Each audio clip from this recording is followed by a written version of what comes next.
Selamat pagi. Selamat pagi. Halo. Iya. Halo, selamat pagi. Dengan Ibu siapa di mana, Bu? Dengan Iwan di Bukit. Silakan. Silakan Ibu. Saya mau tanya ya sama Mas apa Mas Pak Boni. Betul. Pak Boni ya. Kalau untuk bibit itu sendiri kita dapatnya di mana ya?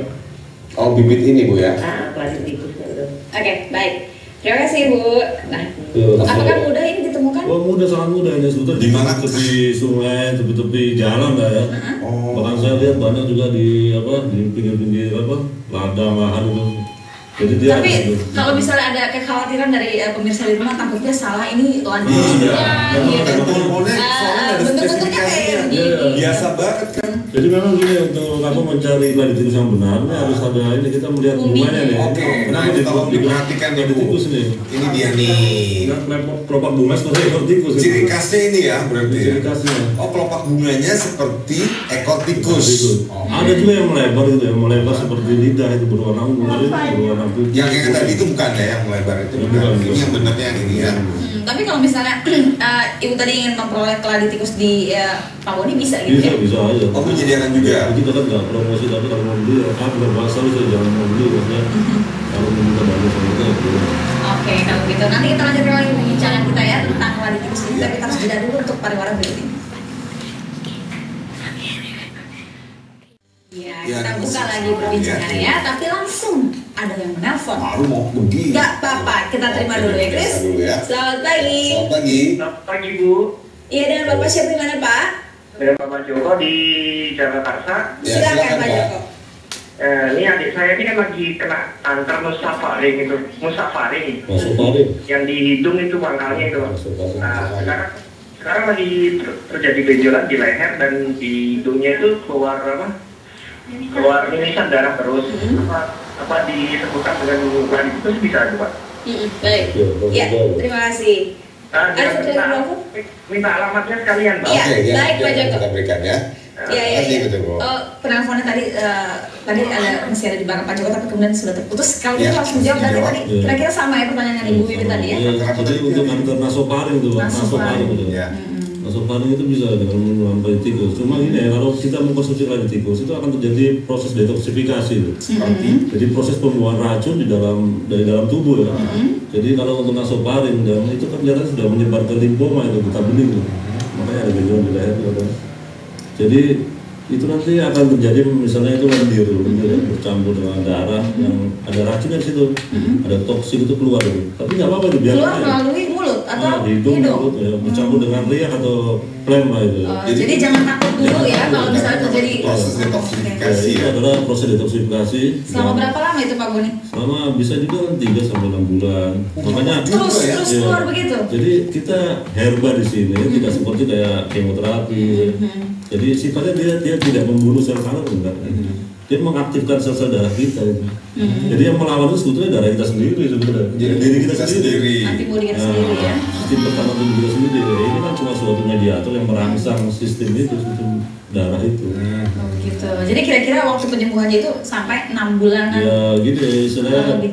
pertumbuhan kanker juga tidak secepat halilintar itu. Jadi apa untuk mengobati untuk penyembuhan juga sama dengan pertumbuhan. Ya, intinya sabar dan komitmen Sabar lah, terus. komitmen ya, yakin Betul. ya, pertama yakin itu. Ya, tapi harus minum yang benar-benar rebusan daun aslinya Oh, atau ini. bisa seperti ini. Jadi sudah diekstrak ya? Ini bukan direbus Nah, jadi diapain? Ditumbuk, diperas, Diperas, diminum langsung. Oh, soalnya biasanya kan daun-daunnya direbus-rebus gitu Nah, kan. cuma karena nggak tahu, kemudian banyak orang yang menanyakan pada saya gimana kalau diekstrak gitu, atau dikeringkan itu bisa aja, tapi Bisa. tetap aja khasiatnya Lebih bagus. Oh, ini yang sudah dikeringkan. Ya, yang diekstrak lah. Oh, ini ekstra. Oke. Oke. Tapi tetap kita lanjutkan. Saya yang segar kan. Kenapa sih mesti yang mahal-mahal misalnya kita itu? Ini kan misalnya gratis saya bisa ya. Untuk di jalan gitu ya. Cuma nyarinya itu kadang-kadang orang suka males. Nah, kalau untuk menyediakan yang segar gini Pak Boni, apakah apa namanya sudah kalau seperti ini kan sudah dipotong kan seperti gambar itu. Bisa disimpan di kulkas dulu atau Oh, tiap bisa. hari kita harus cabut yang baru gitu? Bisa. Jadi kita ada istilahnya umbi tadi ya. Misalnya bibit keladi tikus kita tanam aja. Tanam satu aja bisa dibagi lebih dari 2. Oh, dia mudah hidup ya? Itu Nggak susah ya? yang penting di tanah yang gembur, lembab, teduh, terlindung. Ya, terus ini kita numbuknya berapa helai? Berapa helai? Jadi takaran sekali minum itu 50 gram, 50 sampai 100 gram lah ya. Oke. Jadi beli timbangan ya? Itu kalau diperas itu ya, jangan gunakan blender. Iya. Kalau diperas itu paling hasilnya cuma 3 sampai 4 sendok makan. Baik, oke Pak Boni, nanti kita lanjutkan lagi 3 sendok makan ya, tapi kita terima dulu telepon. Selamat pagi. Halo, selamat pagi. Iya, dengan siapa di mana ini Bu? Dengan Ibu Putri. Iya, silakan Ibu. Itu saya pernah kena kanker tahun 97. Terus kemudian sudah baik, tapi sekarang ini Pak 2 bulan ini saya mulai kemudian lagi karena jadi saya angkat kandungan semua ya. Kemudian payudara juga pernah dioperasi, ini juga mulai kaku-kaku lagi. Kemudian ada anting-anting yang mengerah di pinggul bawah, itu juga ini mulai timbul lagi gitu. Terus itu obatnya apa yang Baik, ya. Ya, terima kasih Bu. ya? Nah, ini ditakutkan sel kankernya kembali aktif kembali gitu, ya, kembali pertumbuhannya kembali tidak normal lagi. Nah, untuk mensiasatinya bisa nggak dengan Ya. gladiolus ini? Jadi gini ya, kenapa kanker bisa tumbuh lagi? Padahal kita sudah operasi, dokter nyata bahwa itu semua bersih.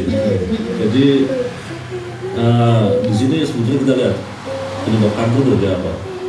Memang belum diketahui secara pasti ya, tapi yang jelas ada buku ya, dalam satu literatur nyata bahwa 70% penyebab kanker itu sebetulnya dari makanan. Jadi Makanan apa yang menyebabkan? toksik istilahnya karsinogenik, pemicu kanker dari makanan. Ya apa aja tuh Ya kira-kira? seperti kayak yang pengawet berwarna, kemudian peksin itu segala itu penyebab warna ya? Iya semua kan. Pemicu. Termasuk garam, gula, minyak goreng itu kan itu dari makanan. Garam, gula, minyak goreng itu enak semua. Jadi kalau ibu itu ya setelah operasi dinyatakan semuanya beres. Tapi makannya- ibu masih tetap mengkonsumsi daging, susu, minyak goreng, Oke. kemudian Baik. bahan-bahan kimia lainnya Ya. itu sama juga memicu Berarti ya. baru. Oke. Ini harus dijaga Pak makanannya. Boni, terus ada telepon lagi nih dari Probolinggo. Kita terima dulu ya. Oke, ya silakan. Selamat pagi.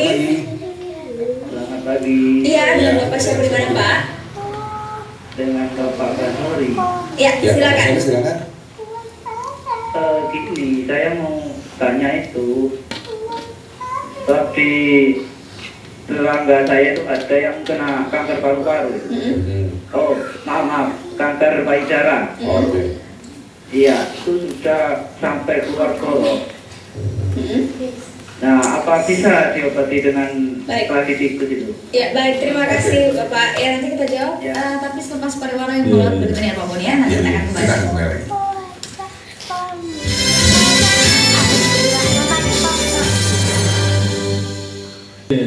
Untuk kanker payudara Yang sudah ada borok itu tadi ya? boroknya itu berarti situ ada infeksi, ada luka yang terbuka.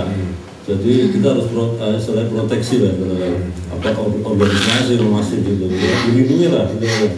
Tapi bapak kalau ketemu gladiolus itu berarti bapak beruntung lah itu kalau ada di sekitar rumah itu bermanfaat. Cuma saya bisa besar ya, karena ada yang salah informasi, dia setelah ditumbuk bukannya diperes, kemudian dibuang tapi dibobok ya. Ditempel ya. Bukan. Mukanya Di rumah malah gatel semuanya, wah bingung dia, salah informasi. Jadi ini dicuci bersih, dipetik, dicuci bersih, ditumbuk, diperes, di airnya diminum. Nah, sebanyak 3 sampai 4 sendok makan itu tadi ya. Jadi 50 gram sampai 100 gram. 50 gram sampai 100 gram. Kira-kira kalau lembarnya itu mungkin berapa lembar? 3 lah, 3 sampai 4 Ini. ada sekian lah. 3 sampai 4 ini ya, apa nih ruas gini gitu ya. Nah, mungkin kamera juga bisa ini ya close up, ini bentuk ini apa pohon gladiolus supaya nanti nggak salah juga Iya, supaya misalnya jelas, ditemukan ya. di jalan. Jangan lupa ciri khasnya tadi tuh bentuk tikus ini nih. Bentuk tikus ya. Iya. Ini dia nih, tuh. Ini dia. Ini kelihatan nggak ya di situ? Ya, Mana? bisa di close up nggak ya? Nah, Iya. ini dia nih. Nah, Nah, boleh. ini dia tuh. Gini ya. Nah, ini Ya. seperti ini. Jadi mungkin banyak sekali pohon-pohon yang mirip seperti ini, tapi yang punya ciri khas kayak gini nih, cuman daun gladiolus nih. Iya, ya. iya. Oke. Tadi juga sudah ada alamatnya ya. Cancer Care Indonesia.